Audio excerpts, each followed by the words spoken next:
Halo teman, selamat datang di channel yang satu ini. Hehehe, Eits, channel ini adalah berisi cerita tentang alur Donghua yang keren. Penasaran? Yuk segera langsung markiden, mari kita dengar. Tapi sebelum itu, jangan lupa like dan subscribe-nya ya. Battle Through to Heaven.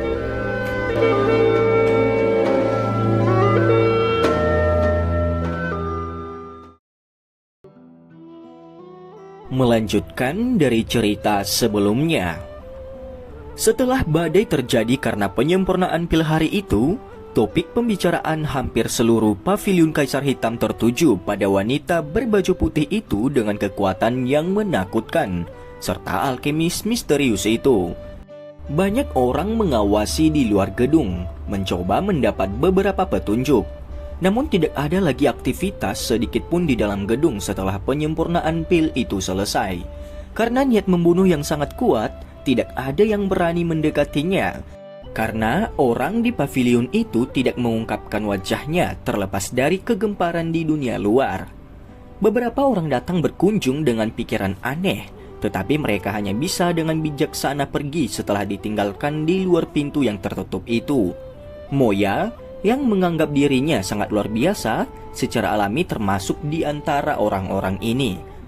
Sementara dunia luar gempar karena masalah kemarin, Xiaoyan keluar dari ruangan itu dan tubuhnya sekarang sudah lelah. Dokter peri kecil dan Xian yang berjaga di ruang tamu dengan cepat maju setelah melihat Xiaoyan akhirnya keluar dari ruang rahasia. Mereka menghela nafas pelan ketika mereka melihat mata yang terakhir dipenuhi dengan jejak darah. Apakah orang ini benar-benar gila ketika dia memurnikan pil? Kamu berada di ruang rahasia selama 2 hari ini. Kami akan dengan paksa membuka pintu jika kamu masih belum keluar. Dokter peri kecil tidak bisa menahan diri untuk menekan alisnya secara vertikal dan menegur. Dia menyaksikan Xiaoyan meminum semua teh di atas meja sekaligus. Xiaoyan yang hanya tersenyum ketika mendengar kata-kata dokter peri kecil. Dia tidak berhenti setelah menyelesaikan penyempurnaan Zong Breaking Pill saat itu. Sebaliknya ia sekali lagi membuka kuali dan menyuling beberapa pil obat lainnya setelah beristirahat dan memulihkan dokinya. Karena itu waktu yang ia habiskan sedikit lebih lama. Meskipun penyempurnaan berkelanjutan semacam ini menyebabkan Xiaoyan menjadi sangat lelah, dia berakhir dengan imbalan yang sangat melimpah. Kekayaannya saat ini akan memungkinkan dia memiliki beberapa kualifikasi untuk bersaing dengan orang-orang dalam lelang. Apakah ada masalah selama 2 hari ini? Xiaoyan meletakkan cangkir tehnya dan bertanya sambil tersenyum. Selain beberapa orang bodoh, tidak ada yang berani datang dan mengganggu kita. Dokter peri kecil menjawab. Hahaha. Sepertinya kamu telah membuat sejumlah orang yang berniat jahat menarik diri setelah kamu menunjukkan diri kemarin itu, ucap Xiaoyan. Aku bertemu dengan seseorang dari gerbang Xiao. Orang itu harusnya adalah saudara keduamu. Ada juga lelaki tua yang kekuatannya ada di kelas Douzong di sampingnya, ucap dokter peri kecil. Itu seharusnya penatua pertama Sukian. Dia adalah satu-satunya elit Douzong di Akademi Dalam. Xiaoyan tersenyum, jarinya perlahan mengetuk meja saat dia perlahan-lahan berbicara. Apakah kamu tidak berencana untuk mengunjungi mereka? Tanya dokter peri kecil. Xiaoyan merenung sejenak sebelum perlahan menggelengkan kepalanya. Dia berkata, tidak untuk saat ini. Cukup banyak monster tua datang ke sekte Kaisar Hitam ini karena air liur transformasi tubuh Bodhisattva. Jika kita mengungkapkan hubungan kita dengan gerbang Xiao pada saat ini, itu akan malah menyebabkan beberapa dari mereka diam-diam mencari pembantu. Dengan cara ini akan lebih baik jika kita hanya akan mengungkapkan diri pada saat yang kritis saja, ucap Xiaoyan. Baiklah, terserah kamu. Dokter peri kecil acuh tak acuh. Oh ya, Moya telah datang beberapa kali selama 2 hari terakhir ini. Dia mengatakan pemimpin sekte dari sekte Kaisar Hitam Mo Tianxing ingin mengundangmu untuk sebuah pertemuan. Namun aku menolaknya karena kamu sedang menyuling pil obat, ucap dokter peri kecil. Tidak apa-apa menolaknya. Xiaoyan mengangguk. Sebuah pikiran segera terlintas di dalam hatinya saat dia bertanya. Seperti apa kekuatan Mo Tianqing? Tanya Xiaoyan. Dia juga seorang elit Douzong dan hampir sama denganku. Dia dapat dianggap sebagai bintang 4 Douzong, jawab dokter perkecil. 4 bintang Douzong ya? Xiaoyan bergumam pada dirinya sendiri. Oh ya, orang berjubah abu-abu di sisi lembah api iblis itu juga adalah seorang ahli Douzong. Dokter perkecil sepertinya telah mengingat sesuatu, oleh karena itu dia tiba-tiba berbicara lagi. Xiaoyan merajut alisnya. Jarinya yang bergerak perlahan berhenti sebelum dia menghela nafas. Seperti yang aku duga, aku mengatakan lembah api iblis tidak akan hanya membiarkan Fang Yan datang sendirian. Meskipun orang ini cuma dianggap memiliki setengah kaki di kelas Douzong, masih ada celah yang sangat besar jika dibandingkan dengan Douzong asli. Mereka sebenarnya memiliki kartu tersembunyi. Aku ingin tahu, apalah terbelakang orang misterius berjubah ini? Ucap Xiaoyan. Aku tidak menyadarinya. Dokter perkecil juga menggelengkan kepalanya. Aura orang berjubah abu-abu itu sangat tidak jelas. Jika dia tidak berada di dekatnya hari itu, kemungkinan dia bahkan akan mengalami kesulitan besar untuk menemukan kekuatan orang ini.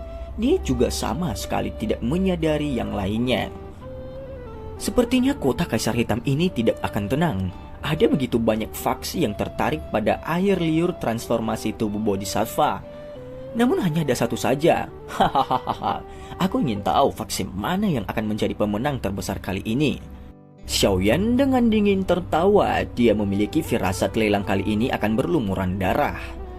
Dokter perkecil samar-samar mengangguk. Dia segera melihat mata merah Xiaoyan dan tanpa daya berkata, "Kamu harus pergi dan beristirahat dulu. Kelelahan seperti itu tidak baik untuk tubuhmu," ucap dokter perkecil. "Baik," Xiaoyan menjawab dan dia merasa agak malu setelah mendengar ini. Kelelahannya kali ini memang luar biasa. Jika dia tidak cepat sembuh, ada kemungkinan beberapa beban dan bahaya akan mengenai kesehatan tubuhnya. Saat ini lelang akan dimulai dan acara yang akan menyusul tidak akan mulus. Dia perlu menjaga tubuhnya pada kondisi puncaknya setiap saat. Hanya dengan begitu, dia bisa menjamin dia tidak akan lengah dengan perubahan yang tak terduga. Kalau begitu, aku akan pergi dan memulihkan diri terlebih dahulu sebelum dimulainya lelang besok. Xiaoyan menghela nafas, berdiri dan melihat langit malam di luar jendela. Dia tanpa sadar tersenyum sebelum berbicara dengan suara samar. "Sepertinya malam ini akan menjadi malam tanpa tidur," ucap Xiaoyan dalam hati. Scene berganti. Langit malam dengan tenang pergi. Ketika sinar pertama matahari pagi muncul, keributan yang menggetarkan bumi langsung meletus di dalam kota Kaisar Hitam.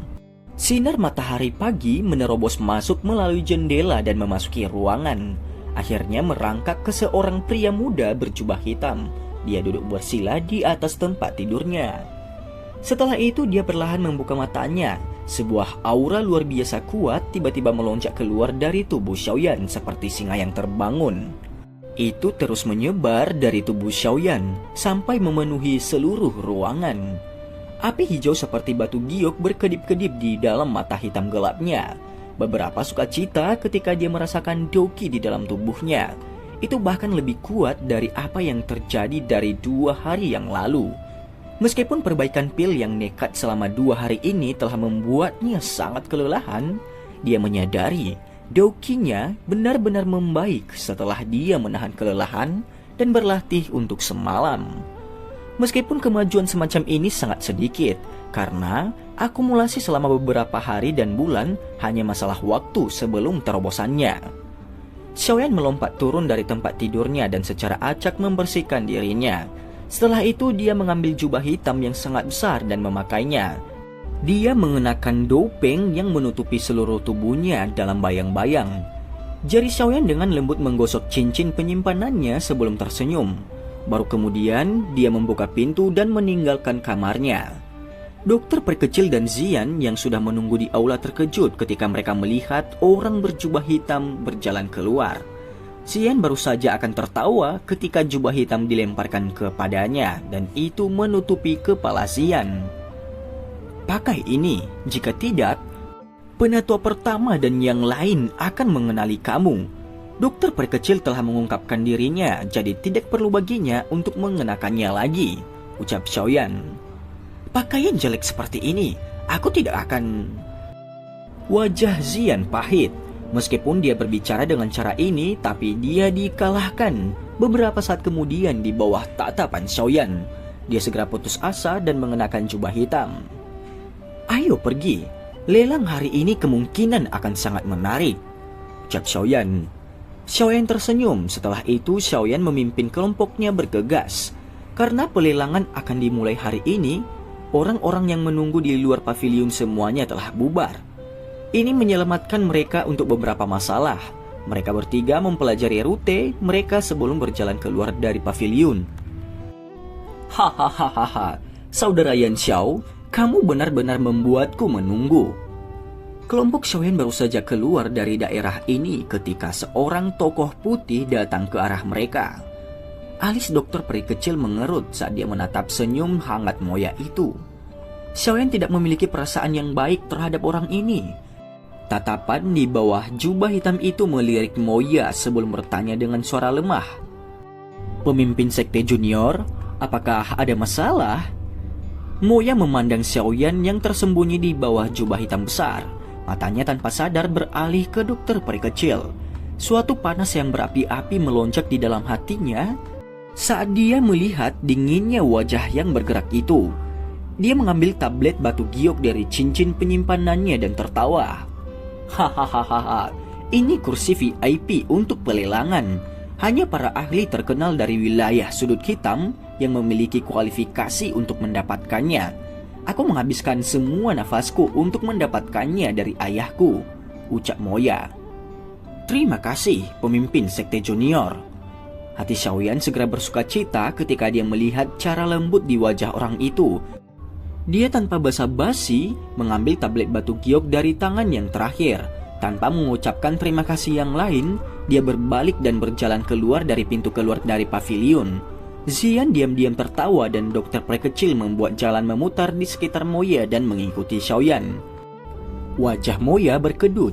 Dia dengan kejam mengutuk Xiaoyan di dalam hatinya sebelum senyum sekali lagi menumpuk di wajahnya. Namun dia baru saja akan mengikuti ketika suara dingin sedingin es menyebabkan wajahnya langsung memadat. Kakinya seperti terpaku ke tanah. Jika kamu mengomel tentang umur panjang kamu bisa mengikuti kami. Lokasi di mana sekte Kaisar Hitam mengadakan lelang adalah tempat terbuka yang sangat besar yang terletak di tengah kota. Meskipun ini masalahnya, sekte Kaisar Hitam sepertinya agak meremehkan atraksi lelang ini. Ketika kelompok Xiaoyan tiba di pelelangan dan melihat massa hitam manusia yang tampaknya tak berujung, mereka segera merasa tidak bisa berkata-kata. Setiap orang ini bahkan lebih gila dari yang lain. Untungnya sekte Kaisar Hitam sepertinya mengharapkan situasi seperti itu. Oleh karena itu, mereka telah merancang sebuah terowongan untuk digunakan para ahli dari wilayah sudut hitam. Setelah kelompok Xiaoyan membuat beberapa pertanyaan, mereka mengambil beberapa putaran dan berhasil tiba di depan terowongan. Ada banyak penjaga di sana. Tangan mereka membawa senjata tajam yang berisi kilau dingin. Lalu lintas manusia ganas yang terguncang ke titik ini tidak berani mendekat. Beberapa sesepuh sekte Kaisar Hitam juga secara acak berdiri di pintu masuk terowongan. Doki kuat yang menyebar dari tubuh mereka menyebabkan orang-orang di sekitar merasakan tekanan. Beberapa sesepuh dari sekte Kaisar Hitam akan tersenyum dan maju ke depan di tengah seruan itu. Mereka dengan sopan mengundang setiap kelompok untuk memasuki terowongan. Kelompok 3 orang Xiaoyan perlahan menaiki tangga di depan banyak tatapan. Setelah itu mereka menuju ke pintu masuk terowongan yang dijaga ketat itu. Banyak tatapan di sekitar melirik 3 tokoh asing ini. 2 dari mereka benar-benar dibungkus jubah hitam besar. Bahkan kontur tubuh mereka terungkap di bawah penutup bayang-bayang jubah itu. Orang yang menarik perhatian terbesar di antara ketiganya adalah dokter peri kecil yang berpakaian putih dengan rambut putih salju. Sikapnya yang halus menyebabkan mata cukup banyak orang menjadi lebih cerah. Siapakah individu kuat ini? Mengapa kita belum pernah mendengarnya? Aku tidak yakin mereka berasal dari luar kawasan sudut hitam. Dokter peri kecil adalah salah satu yang sangat asing bagi orang-orang dari wilayah sudut hitam. Segera, banyak orang mulai terlibat dalam percakapan pribadi dengan ketidakpastian. 3 sesepuh sekte Kaisar Hitam yang menjaga pintu melihat. Mereka bertiga, sementara semua orang merasa beberapa ketidakpastian. Wajah mereka berubah ketika mereka melihat dokter peri kecil berwajah dingin itu. Semua dari mereka buru-buru mengungkapkan senyum hangat di wajah mereka dan melangkah maju untuk menyambut kelompok Xiaoyan. Dari cara mereka, sudah jelas mereka sudah tahu kekuatan dokter peri kecil. Kemungkinan besar mereka juga hadir dalam badai pemurnian pil saat itu. Hahaha, Tuan Yan Xiao, kamu akhirnya tiba. Seorang tetua dari sekte Kaisar Hitam dengan jubah hijau menangkupkan tangannya ke arah Xiaoyan dan tertawa. Xiaoyan yang benar-benar tersembunyi di bawah jubah hitam secara acak menganggukkan kepalanya ke tetua ini.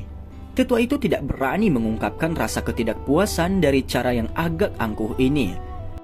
Kemampuan seorang alkemis yang bisa memperbaiki pil obat tingkat 6 kelas tinggi jauh dari apa yang bisa dia bandingkan dengan dia sebagai tetua sekte Kaisar Hitam. Selain itu, ada seorang elit Douzong dengan mata dingin di sisi Xiaoyan. Hahaha, silakan masuk.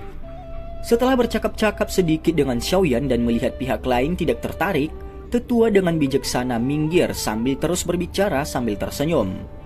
Terima kasih banyak. Xiaoyan menangkupkan tangannya ke tetua itu. Dia terang-terangan memimpin 2 lainnya dan memasuki terowongan khusus.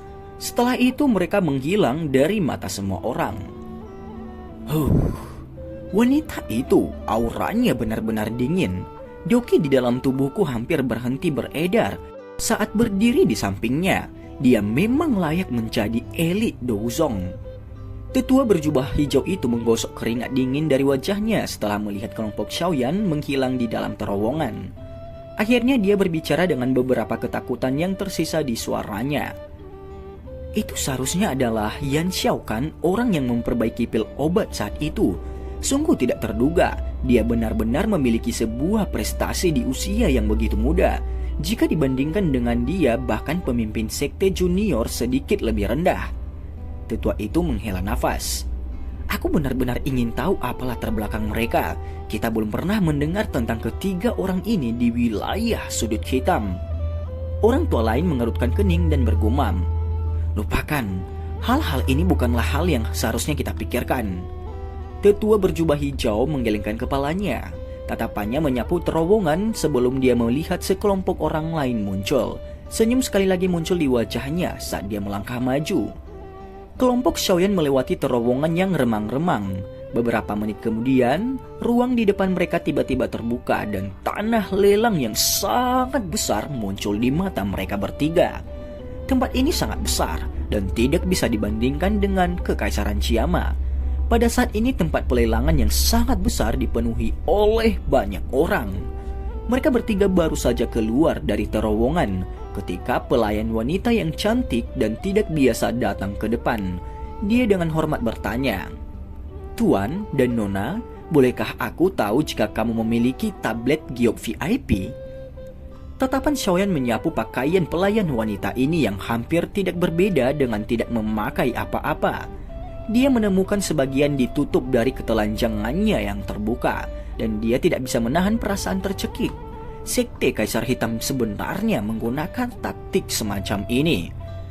Dengusan lembut tiba-tiba terdengar di belakang Xiaoyan sementara hatinya tertegun. Baru kemudian dia tersenyum canggung. Ekspresi wajah pelayan wanita menjadi lebih hormat dan rendah hati setelah menerima piring giok itu. Dia dengan hormat menyapa mereka bertiga lagi dan membungkuk serta berkata, "Tolong ikuti aku." Dia berbalik setelah berbicara. Dia mengayunkan pinggangnya yang halus seperti ular dan memimpin jalan kelompok Xiaoyan. Mereka bertiga mengikuti pelayan wanita dan mengambil beberapa giliran di tanah lelang itu. Beberapa saat kemudian, mereka akhirnya berhenti di sebuah tempat di dekat bagian depan tempat lelang. Setelah itu dia membungkuk dan mundur. Baris depan tempat lelang terdiri dari banyak ruang yang sangat kecil. Tempat itu sangat unik, tampak sangat mewah. Ketika seseorang duduk di dalam, berbagai suara dari belakang tampaknya menjadi jauh. Mata Xiaoyan memandang ke depan dan melihat dia memiliki pandangan yang baik. Dia menyerap berbagai sudut tanah lelang ke matanya. Xiaoyan mengarahkan dua orang lainnya untuk duduk di ruang VIP ini. Setelah itu, dia pergi ke kursi yang lembut dan nyaman itu. Tatapannya perlahan menyapu beberapa kursi VIP lainnya. Pada saat ini, cukup banyak orang yang duduk di kursi VIP mereka. Oleh karena itu, penampilan kelompok Xiaoyan menarik cukup banyak tatapan. Penampilan unik dokter prekecil secara alami tidak terlupakan. Oleh karena itu, dia diakui hanya dengan tatapan saja. Orang berjubah hitam di tengah seharusnya adalah alkemis misterius dari 2 hari yang lalu, bukan? Aku ingin tahu apa latar belakangnya. Jika wilayah sudut hitam memiliki seorang alkemis dari tingkatan seperti itu, sepertinya semua orang sudah tahu tentang dia. Fang Yan berbicara dengan suara yang dalam. Dia duduk di kursi VIP sambil merajut alisnya dan melihat Xiaoyan yang seluruh tubuhnya dibungkus oleh jubah hitam. Pasangan tetua lembah api iblis di sampingnya juga menggelengkan kepala karena keraguan mereka. Mudah-mudahan mereka tidak akan menjadi penghalang kita. Orang berjubah abu-abu perlahan berbicara. Setelah itu dia menatap tajam ke arah Xiaoyan. Untuk beberapa alasan yang tidak diketahui, perasaan familiar itu menjadi lebih jelas. Xiaoyan menemukan tatapan yang memiliki niat buruk setelah kelompok Fang Yan menatap ke kelompok Xiaoyan. Dia melihat Fang Yan dan berhenti di orang berjubah abu-abu. Untuk beberapa alasan yang tidak diketahui, orang ini berulang kali memberinya perasaan yang berbahaya dan aneh. Xiaoyan dengan lembut menggelengkan kepalanya dan menekan emosi di dalam hatinya. Dia memejamkan mata dan mulai beristirahat sambil menunggu pelelangan akan dimulai. Sejumlah besar orang mulai memasuki tanah lelang tidak lama setelah Xiaoyan menutup matanya. Semakin banyak figur manusia muncul di kursi VIP di depan. Setelah setengah jam, hampir semua orang di kursi telah diambil. Mata Xiaoyan perlahan-lahan terbuka dalam bayang-bayang jubah hitam setelah semua kursi telah diisi. Dia dengan lembut menghela nafas. Sepertinya memang ada sejumlah ahli yang tertarik dengan air liur transformasi tubuh bodhisattva ini. Setelah mengumpulkan beberapa detail dengan mata tertutup sebelumnya, Xiaoyan menemukan selain penatua pertama Sukian dan orang misterius berjubah abu-abu itu, setidaknya ada 2 aura yang tidak jelas di dalam kursi VIP. Mereka yang mampu menyembunyikan kekuatan mereka di depan persepsi spiritual yang tajam, entah itu elit Dozong atau mereka yang telah menggunakan teknik rahasia untuk menyembunyikan auranya. Kedua tipe orang inilah yang paling tidak biasa. Dokter prekecil sedikit mengangguk. Keterkejutan muncul di matanya. Kesulitan air liur transformasi tubuh bodhisattva ini telah melebihi harapannya. Tidak lama setelah itu suara yang jelas dari gong tiba-tiba terdengar. Gong perlahan berhenti dan sebuah cincin cahaya energi perlahan naik. Akhirnya itu mengunci meja lelang di dalamnya seperti kandang. Ini semacam tindakan perlindungan. Sebagian besar orang di wilayah sudut hitam tidak memiliki hukum. Sesuatu seperti merampok barang-barang yang dilelang telah terjadi sebelumnya. Meskipun Sekte Kaisar Hitam bukanlah faksi biasa, yang terbaik adalah lebih berhati-hati. Lagi pula, barang-barang yang akan dilelang kali ini terlalu berharga. Jika ada kecelakaan terjadi, Sekte Kaisar Hitam akan kehilangan semua wajahnya. Xiaoyan perlahan menghembuskan nafas saat mengamati cincin energi itu, dan lelang akhirnya dimulai. Seorang sesepuh berjubah emas segera membawa senyum dan perlahan berjalan keluar setelah tangga muncul. Saat dia muncul, aura megah perlahan keluar dari tubuhnya. Di bawah aura yang menakutkan ini, keributan dalam tanah lelang yang sangat besar ini telah menjadi benar-benar diam. Aura yang sangat kuat. Aku pikir orang ini adalah pemimpin sekte dari Sekte Kaisar Hitam, Mo Tianxing kan? Xiaoyan menyipitkan matanya dan mengamati orang tua berjubah emas sebelum berbicara. Ya, dokter prekecil menjawab. Mo Tianxing ini tidak lebih lemah dari orang tua yang tidak akan mati dari gerbang 10.000 kelan jengking saat itu, si Bian. Dia bahkan mungkin sedikit lebih kuat. Hahaha. Aku yang lama adalah Mo Tianxing. Aku pikir cukup banyak teman mengenalku. Hari ini, Sekte Kaisar Hitamku mengatur lelang. Jadi aku yang dulu harus berterima kasih kepada semua orang karena telah bergabung dengan kami. Kata-kata Mo Tianxing juga menimbulkan tawa dari beberapa faksi di kursi VIP. Sekte Kaisar Hitam adalah faksi lama di wilayah sudut hitam yang tidak jatuh setelah bertahun-tahun. Ia juga memiliki jaringan pertemanan yang luas. Mo Tianxing sendiri juga berteman dengan orang-orang dari berbagai tempat. Cukup banyak pakar yang hadir yang memiliki persahabatan yang mendalam atau dangkal dengannya. Mo Tianxing juga tertawa ketika mendengar tawa ini. Matanya langsung bergeser dan mengambil satu pandangan di sekitar tempat itu sebelum berhenti di tempat di area VIP. Itu kebetulan kursi dari 3 kelompok Xiaoyan. Tatapannya terfokus pada Xiaoyan. Xiaoyan merasakan tatapan Mo Tianxing. Dia mengangkat sedikit kepalanya. Mereka saling memandang dan Mo Tianxing segera memberinya senyum ramah hangat. Hahaha. Aku rasa semua orang memiliki banyak harapan besar untuk lelang ini. Oleh karena itu, aku tidak akan mengucapkan banyak kata lagi yang akan menyebabkan kebencian. Namun aku harus mengingatkan semua orang. Aku pikir semua orang di sini tahu aturan pelelangan di sini.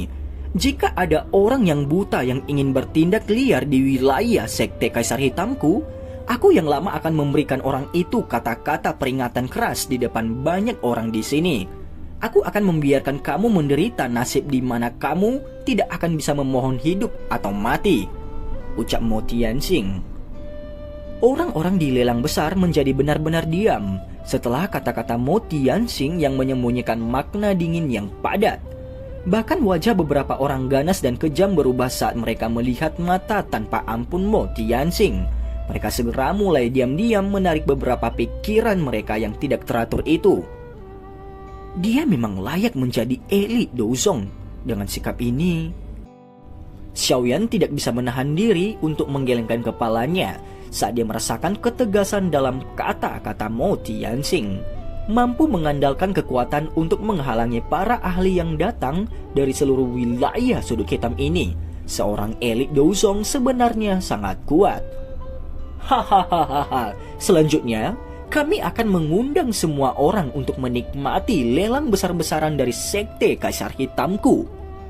Mo Tianxing berbicara dengan senyum setelah melihat efek jera telah tercapai.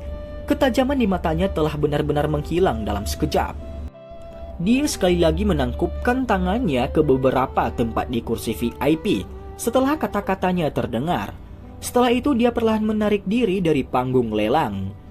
Setelah itu, muncul seorang pria tua berambut putih pemandu lelang, dan setelah itu diikuti oleh para pelayan wanita cantik yang membawa piring giok seperti kupu-kupu dari belakang, dan dengan hormat meletakkan piring giok di atas meja.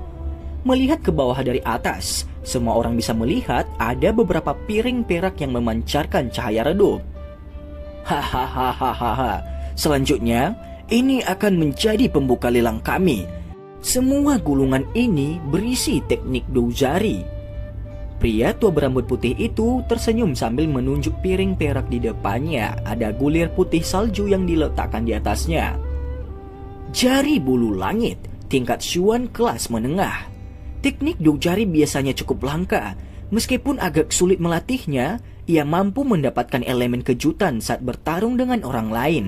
Semua orang yang duduk di sini tidak biasa. Aku pikir kalian semua harus menyadari betapa sulitnya untuk berurusan dengan teknik doujari ini. Menurut harga sebenarnya dari teknik dari jari bulu langit ini, tawaran awal harus di atas 300.000. Karena ini adalah barang pertama, pemimpin sekte mengatakan tawaran awal dapat ditetapkan hanya 100.000. Apalagi tutupnya 800.000. Orang pertama yang menawarkan harga ini akan mendapatkan teknik jari bulu langit.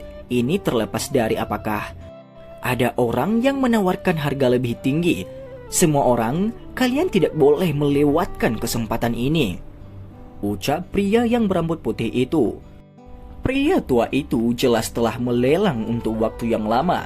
Dia tampaknya sangat berpengalaman dalam melakukan hal pelelangan. Dia hanya menerapkan taktik penjualan yang sederhana dan langsung menggerakkan suasana di dalam tempat lelang. 100.000 koin emas tidak ada artinya bagi orang besar yang duduk di tempat ini. Selain itu, teknik jari bulu langit ini memang seperti yang dikatakan oleh pria tua tadi. Harga aslinya jauh melebihi 100.000. Oleh karena itu tawaran langsung diteriakkan satu demi satu. Mendengar gelombang suara penawaran di sekitarnya, bahkan Xiaoyan tidak bisa menahan diri, tetapi melihat pria tua berambut putih ini dalam cahaya baru. Tidak terduga sekte Kaisar Hitam ini benar-benar dipenuhi dengan bakat.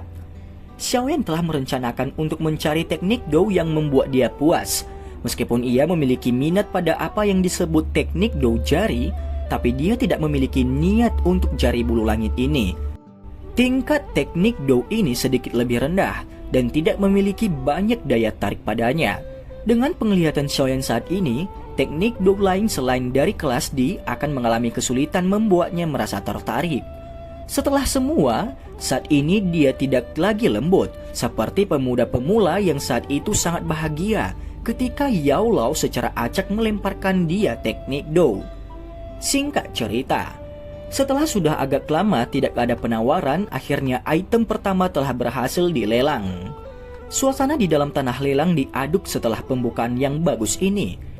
Ini memang benar-benar barang-barang yang langka.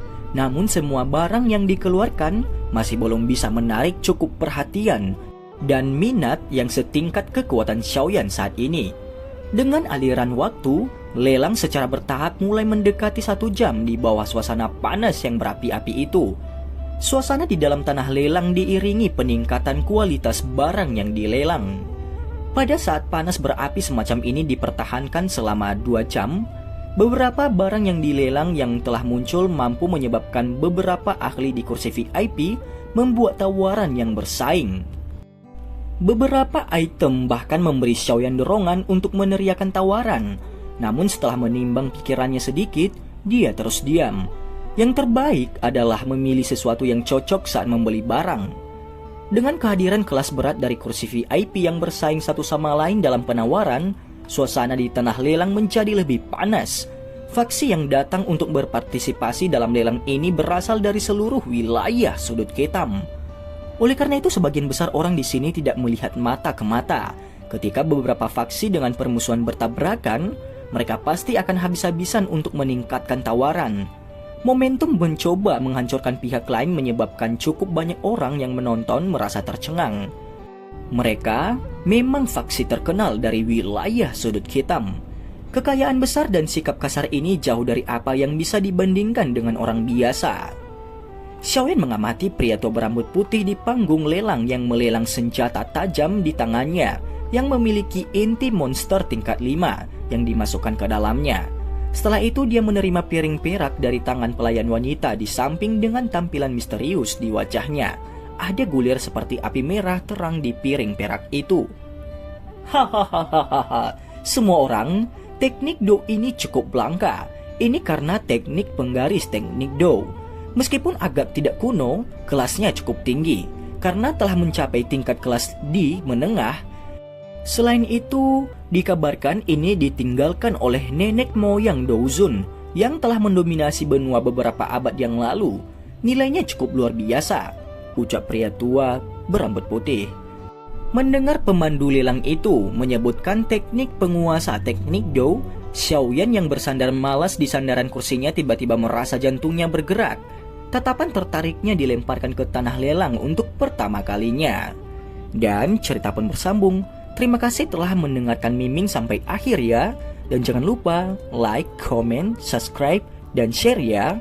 Dan nantikan cerita selanjutnya.